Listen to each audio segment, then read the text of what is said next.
Hola, bienvenidos a mi canal de mecánica vectorial para ingenieros. Hoy con la presentación número 9, ejercicio número 2 de la suma de fuerzas sumando sus componentes en X y Y.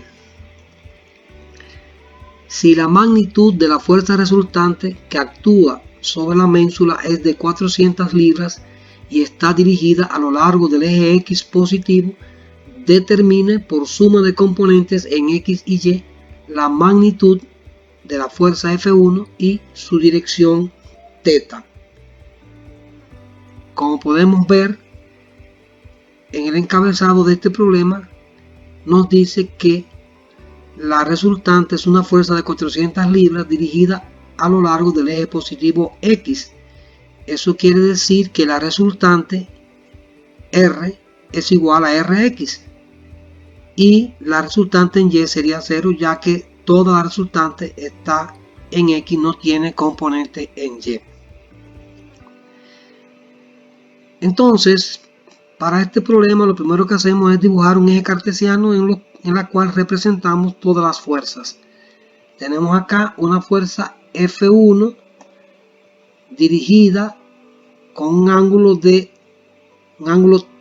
con relación a la línea horizontal. También tenemos una fuerza F2 de 300 libras dirigida con un ángulo que llamamos alfa. Usted puede llamarle como usted quiera, le llamamos alfa. Y una fuerza F3 de 260 libras con un ángulo θ con relación también a la línea horizontal. Estos triangulitos que se ven acá en cada una de las fuerzas de 300 y 260 libras sirven para direccionar la fuerza.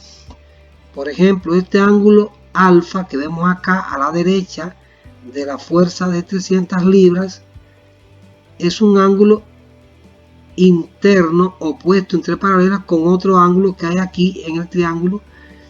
Ese ángulo sería entre la hipotenusa 5 y 4. Entre 5 y 4 hay un ángulo que es opuesto entre paralelas con el ángulo alfa.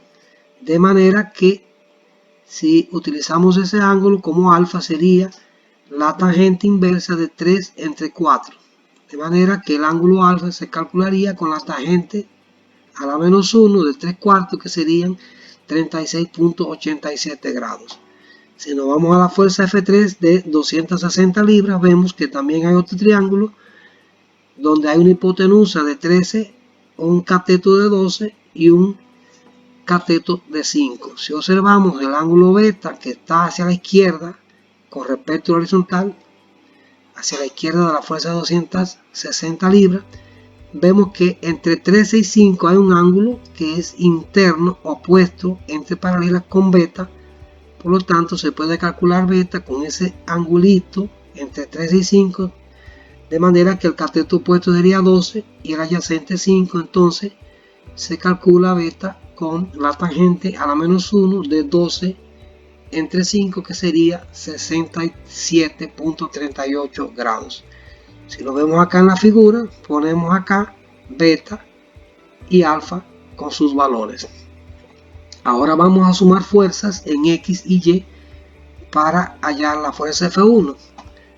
Primero vamos a sumar fuerza en X. Decimos que la sumatoria de fuerza en X es igual a Rx. De manera que en X tenemos hacia la derecha positiva F1 por el coseno del ángulo adyacente, que es θ.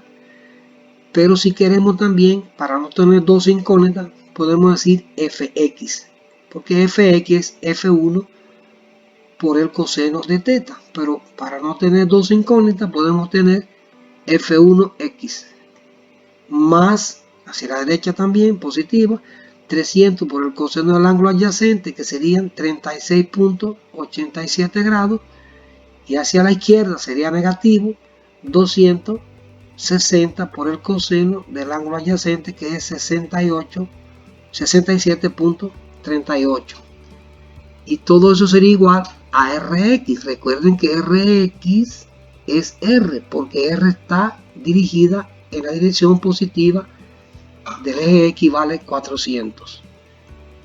También vemos aquí que si resolvemos toda esta operación, F1X más 140 es igual a 400. Pasamos el 140 negativo y sería que F1X igual a 400 menos 140, de donde F1X sería 260 libras. Ahora vamos a sumar fuerza en Y. Sabemos que la sumatoria de fuerza en Y es igual a RY, y como sabemos que la resultante está en la dirección horizontal, entonces no tiene componente en Y, por lo tanto RY sería 0. De esta manera que la sumatoria de fuerza en Y es igual a 0. Entonces tenemos aquí positivo hacia arriba, F1 por el seno del ángulo adyacente, el seno de F1 sobre el ángulo adyacente, que sería θ, pero podemos sustituir a F1 seno de θ por F1y. Fíjense que podemos usar F1 seno de θ, pero habrían dos incógnitas, tendríamos que resolverlo de otra manera. Entonces podemos decir F1y menos, porque está negativa, 300 por el seno del ángulo adyacente, serían 36.87 grados, y también negativa hacia abajo, 260 por el seno del ángulo beta, que serían 67.38, y todo eso sería RY igual a 0. De manera que si hacemos esta operación completa, tenemos que F1y es igual, o F1y menos 420, que hace toda esta operación, es igual a 0. De manera que F1y serían 420 libras. Conociendo a F1x y a F1y, podemos hallar por Pitágoras a F1, que sería F1 igual a raíz cuadrada de F1x al cuadrado, que serían 260 al cuadrado, más F1y al cuadrado, que serían 420 al cuadrado, de donde F1 es igual a 493.96 libras. Y finalmente, θ sería la tangente inversa de F1y entre, de F1y entre F1x, que serían 420, que es F1y, entre 260, que sería F1x, de donde el ángulo θ es igual a 58.24 grados. Con esto terminamos la presentación número 9 con el ejercicio número 2 de suma de fuerzas mediante la suma de sus componentes en X y Y. Si no te has suscrito a mi canal, te sugiero que lo hagas, y nos vemos en la próxima presentación, que sería la número 10, y donde veremos otro ejercicio. Gracias.